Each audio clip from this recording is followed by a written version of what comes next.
தலைவன் தலைவி திரைப்படம் வரும் ஜூலை 25ஆம் தேதி வெளியாகிறது. பசங்க, வம்சம், மெரினா, கடைக்குட்டி சிங்கம், நம்ம வீட்டு பிள்ளை, எதிர்க்கும் துணிந்தவன் உள்ளிட்ட வெற்றி படங்களை இயக்கிய பாண்டிராஜ் அவர்கள் அடுத்ததாக விஜய் சேதுபதி அவர்களின் 52வது திரைப்படத்தை இயக்கியுள்ளார். இந்த படத்திற்கு தலைவன் தலைவி என பெயரிடப்பட்டுள்ளது.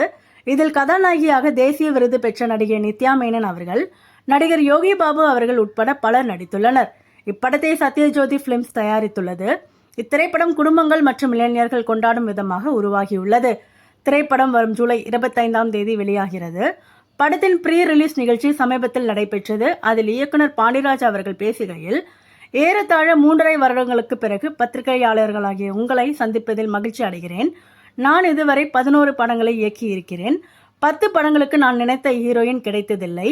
முதல் முறையாக நான் திரைக்கதையில் என்ன எழுதினேனோ நித்யா மேனன் தான் வேண்டுமென்று கேட்டேன். அவர்தான் இந்த படத்தில் நடித்திருக்கிறார். இதற்காக தயாரிப்பாளர்களுக்கு இந்த தருணத்தில் நன்றியை தெரிவித்துக் கொள்கிறேன்.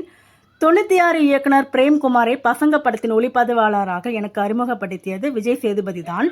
பசங்க திரைப்படத்தில் விஜய் சேதுபதி அவர்கள் வேண்டாம் என ரிஜெக்ட் செய்தேன். அதற்கு பிறகு விமலை அறிமுகப்படுத்தியதும் விஜய் சேதுபதி தான். இவ்வளவு நல்லவனாக இருக்கிறானே, கண்டிப்பாக நன்றாக வருவான் என நினைத்தேன். இப்பொழுது இங்கு வந்து இருக்கிறார். அதற்கு பிறகு எனக்கும் அவருக்கும் இடையே மனஸ்தாபம் ஏற்பட்டது. வாழ்க்கையில் விஜய் சேதுபதி நடிப்பில் படத்தை இயக்கக்கூடாது என நினைத்தேன். விஜய் சேதுபதியும் என்னுடன் படம் பண்ண விருப்பமில்லை. ஆனால் அப்படி இருந்த நாங்கள் தற்பொழுது ஒன்றாக இணைந்து படத்தை உருவாக்கியுள்ளோம் என கூறியுள்ளார்.